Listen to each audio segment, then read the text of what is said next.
a mile in my shoes, then you know how I feel. Walk a mile in my shoes before you touch this man. Okay, not a great one for sound demos on YouTube to evaluate hi-fi gear, but we'll get into that, I'm sure, in a series of videos that we're going to go through. So this is a brief tour of my main hi-fi setup. I'm just trying to get this angle so that you can see what's there. So the speakers that you see there are ProAct Response 1 SCs. They're from the 1990s. In some parts of the world they have kind of reached iconic status. Japan, parts of Asia, extremely well reviewed wherever they were. Gorgeous from my tastes in terms of aesthetics and presentation. Hold up very well. I've had a chat with the designer of ProAct speakers, the founder of ProAct, Stuart Tyler, and they hold up very well with the current DB1s, which is the evolution of these speakers. So had those since new for about 20 odd years. All my music is on a USB drive. It's plugged into this Toshiba notebook, and it runs JRiver. I haven't really gone the streaming route yet because I've still yet to find a streamer at sensible money that does the job as well as wired connections. So that plugs in normally to a Chord Mojo DAC, but I am at the moment having a play with this Hagel H160 amplifier, which I've purchased, and it will probably remain in one of my systems. I have three, so this, whether it remains in the main rig here, I'm feeling it probably won't, but that's because I'll explain why in a second. For watching movies, I have a Blu-ray player, Sony, one of the better ones. I forget the model designation, and it can serve as a reasonable transport for a CD as well.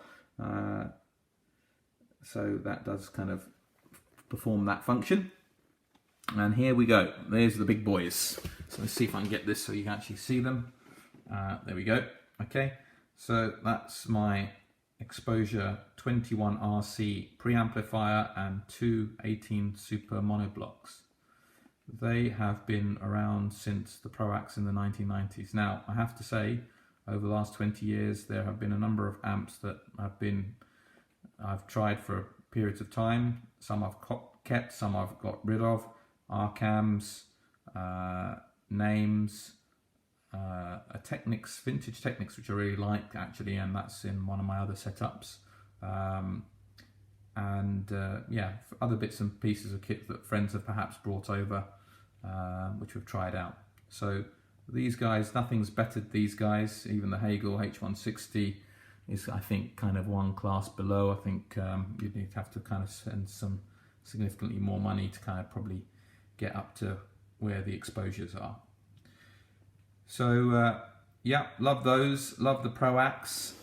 Just get myself up off the floor and I can show you the Rel subwoofer. So that's a Rel Strata 3. And that just gives the ProActs a little bit more bottom end. So that's there. That works pretty well. Now, if you look at the speaker setup, you'll notice that we'll get into speaker setup later in a later video, but you'll notice that they're quite far out in the room, and also very close to this chimney breast. Okay, which is not ideal.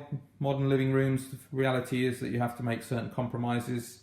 Having something in between the speakers and that close can interfere with imaging, but they're set up so that it doesn't really have any significant impact. So it may look like it doesn't work, but it does work very well actually, because they're positioned just where they need to be, as you will see with a little bit of masking tape on the floor behind to show you exactly where they are. Many hours have been spent deliberating, moving that an inch here, an inch there, but that is the main system. So go back up here.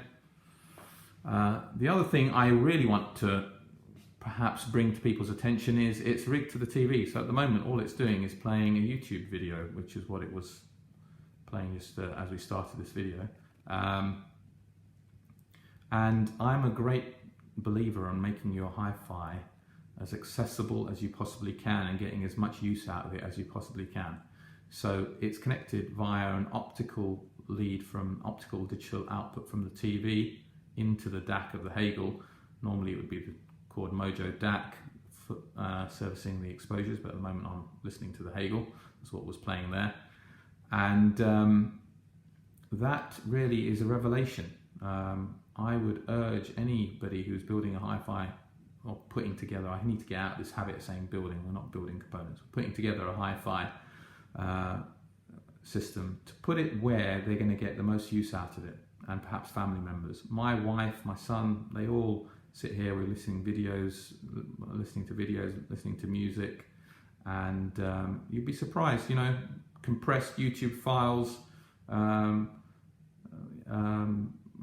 actually sound half decent. Okay, that's again another topic for another time.